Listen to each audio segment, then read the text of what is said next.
Bismillahirrahmanirrahim. Assalamualaikum warahmatullahi wabarakatuh. Alhamdulillahirabbil alamin. Wassalatu wassalamu ala asyrafil anbiya'i wal mursalin wa ala alihi wa sahbihi ajmain, amma ba'd. Qala Allah Ta'ala fi kitabihil karim, a'udzu billahi minasyaitonir rajim. Bismillahirrahmanirrahim. Rabbishrah li sadri wa yassir li amri wahlul 'uqdatam min lisani yafqahu qawli. Rabbana ighfirli wa liwalidayya walil mu'minina yauma yaqumul hisab. Shadaqallahul azim.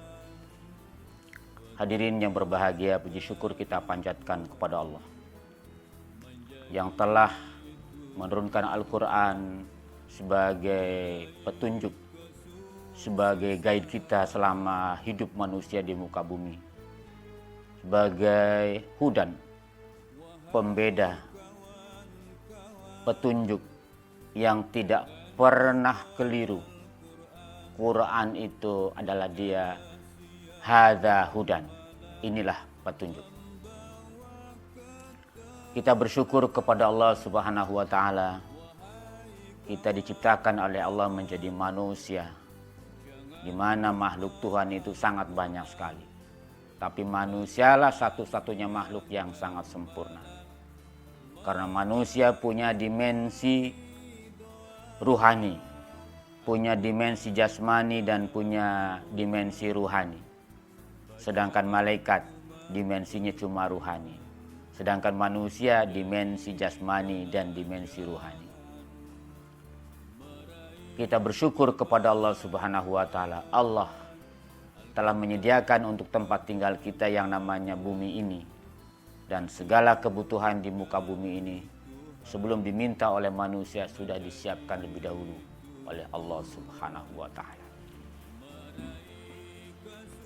Salawat serta salam semoga Allah limpahkan kepada junjungan Nabi besar kita, Nabi Muhammad sallallahu alaihi wasallam wa ala alihi, yang telah mengajar kita melalui para sahabatnya, para tabi'in, sampailah pada guru-guru kita, dari guru kita sampailah kepada kedua orang tua kita, lalu sampailah kepada kita. Jadi kita mengetahui agama ini melalui kedua orang tua kita. Lalu setelah kita dewasa, kita mencari tambahan dari orang lain, karena tidak mungkin cukup kita belajar agama hanya dari kedua orang tua kita saja. Pada kesempatan yang baik ini, izinkan saya untuk menyampaikan tentang bahwa manusia diberikan oleh Allah fitrah mencintai dunia. Karena memang adanya di dunia. Kalau manusia tidak mencintai dunia, maka akan punah kehidupan ini. Manusia diciptakan oleh Allah cinta kepada dunia, cinta kepada anak, cinta kepada kedua orang tua.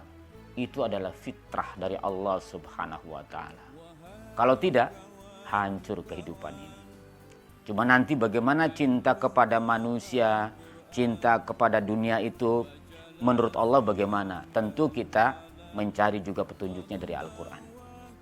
Karena cinta yang sebenarnya adalah harus kita tempatkan cinta kepada Allah Subhanahu wa Ta'ala. Karena cinta kepada yang lain juga adalah atas izin Allah Subhanahu wa Ta'ala. Di dalam Al-Quran surat 3, surat Ali Imran ayat 14, Allah menjelaskan kepada kita, A'udzu billahi minasyaitonir rajim. Bismillahirrahmanirrahim.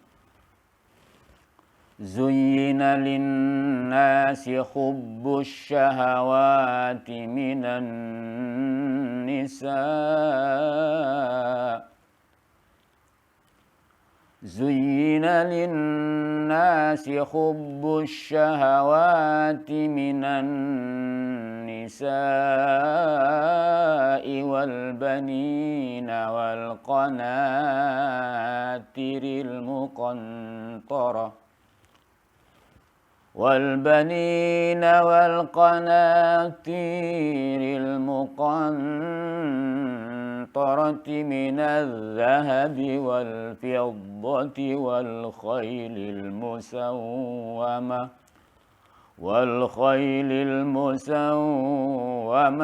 والأنعام والحرث ذلك متاع الحياة الدنيا والله عنده حسن المآب.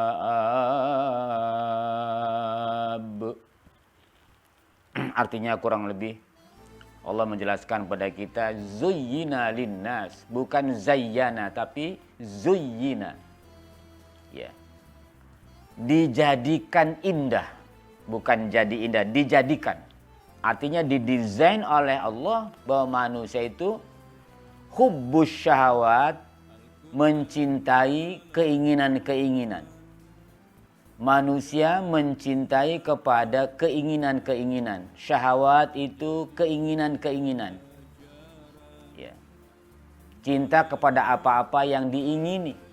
Cinta kepada keinginan-keinginan. Ingin ini, ingin ini, ingin ini. Dan itu kata Allah zuyyina. Didesain. Dijadikan indah linnas kepada seluruh manusia. Siapa saja yang namanya manusia. Hubbus syahwat. Itu cinta kepada keinginan-keinginan. Lalu Allah menjelaskan lebih lanjut keinginan apa itu? Pertama, minan nisa, kepada wanita. Wanita kepada laki-laki, tidak perlu sebutkan lagi. Ya, minan nisa kepada pasangan maksudnya. Wal banin, keturunan, anak-anak, banin. Ya. Ibnun, banin, kepada keturunan anak-anak.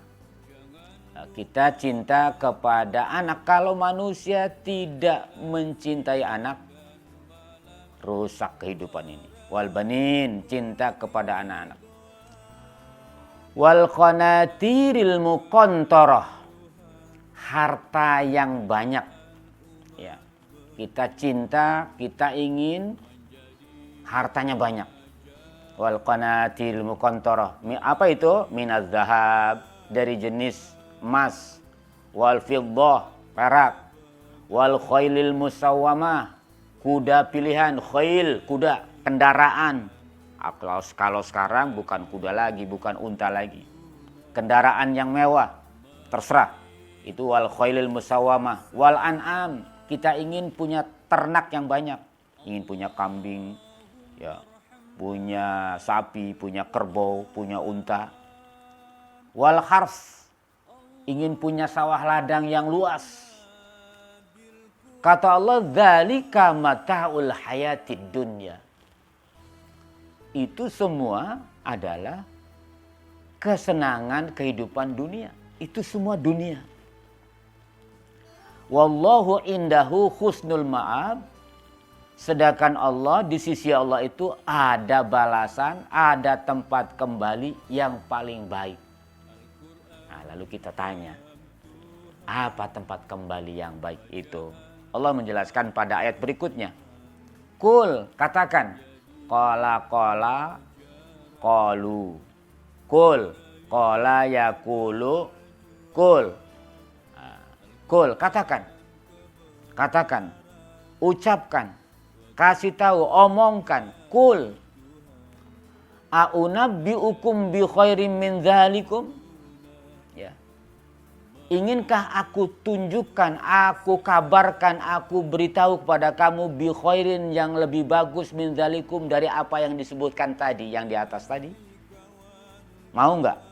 Saya kasih kabar pada kamu, ada yang lebih bagus dari yang tadi disebutkan. Dari istri, keturunan, harta yang banyak, dari emas, dari perak, dari kendaraan, dari ternak, dari ladang, ada yang lebih bagus. Mau nggak? Saya kasih tahu yang lebih bagus. Apa itu? Lilladzina taqau, bagi orang-orang yang bertakwa, inda rabbihim, di sisi Tuhan mereka ada jannatun, ada surga. Tajri min tahtihal an'ar, tahtihal anhar, yang mengalir di bawahnya sungai-sungai, khalidina fiha, kekal di dalamnya. Wa azwajum mutahharah, dan ada lagi kata Allah selain surga yang mengalir di bawahnya, ada wa azwajum mutahharah, pasangan yang disucikan, pasangan yang belum pernah disentuh, pasangan yang orsinil, belum pernah disentuh oleh siapapun. Itu namanya wa azwajum mutahharah. Ada yang lebih tinggi kata Allah, wa ridwanu minallah, ada yang lebih tinggi, yaitu ridha Allah. Keriduan yang datangnya dari Allah. Ada yang lebih tinggi lagi. Surga ada, pasangan ada, tapi ada yang lebih tinggi. Wa ridwanu minallah. Wallahu basirum bil ibad. Dan Allah Maha melihat akan hamba-hambanya. Allah sangat tahu terhadap hamba-hambanya. Allah melihat terus. Makanya di surat yang lain ada orang mengatakan bahwa kalau saya mati, selesai mati itu, tidak akan ada pertanggungjawaban. Kata Allah salah. Bala inna rabbahu kana bihi basiro. Itu di surat 84 ayat 15. Bala inna rabbahu kana bihi basiro. Anda salah kalau berkata bahwa Anda tidak akan berjumpa lagi dengan Tuhan, tidak akan diminta pertanggungjawaban lagi. Itu Anda salah. Tuhan kamu itu selalu melihat kamu. Bala inna rabbahu kana bihi basiro. Bahwa Tuhan kamu itu selalu melihat kamu, dimanapun kamu berada. Allah selalu lihat kita. Dia tidak pernah tidur, dia tidak pernah ngantuk, tidak pernah tidur dia. Allah selalu lihat kita. Kata Allah, wallahu basirum bil ibad, dan Allah selalu melihat hamba-hambanya. Lalu cara mendapatkan yang tiga itu bagaimana? Allah menjelaskan lebih jauh di surat 3 ayat 16. Alladzina yaquluna rabbana innana amanna faghfir lana dzunubana wa qina adzabannar. Yaitu orang-orang yang berdoa. Kalau ingin mendapatkan tiga itu selalu berdoa. Doanya bagaimana? Ya Tuhan kami, sesungguhnya kami telah beriman, maka ampunilah segala dosa kami dan peliharalah kami dari siksa api neraka. Jadi kalau ingin mendapatkan tadi surga, pasangan yang disucikan, mendapatkan keriduan dari Allah, selalu berdoa kepada Allah Subhanahu wa Ta'ala. Pertama, minta diampuni, yang kedua, minta dipelihara dari siksa api neraka. Tak cukup berdoa saja, kata Allah, belum cukup. Dia apa dong ya Allah syarat untuk mendapatkan yang tiga itu? Allah menjelaskan lebih lanjut ayat 17-nya, surat 3 ayat 17-nya. As-sabirina was-sadiqina wal-qanitina wal-munfikina wal-mustaghfirina bil ashar. Yaitu orang-orang yang sabar. Nah, sabar ini Allah menjelaskan, menyebutkan dalam Al-Quran tidak kurang dari 100 kali. As-sabirin was-sadiqin, jujur, sabar, jujur, was-sadiqin wal qanitin, taat.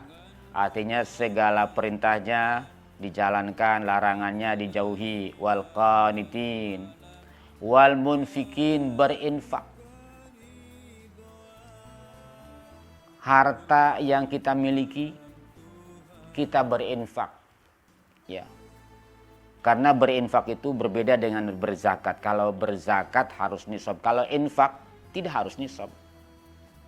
Karena ada di surat yang lain, orang yang akan mendapatkan ampunan dari Allah itu adalah orang yang berinfak di waktu lapang dan di waktu sempit.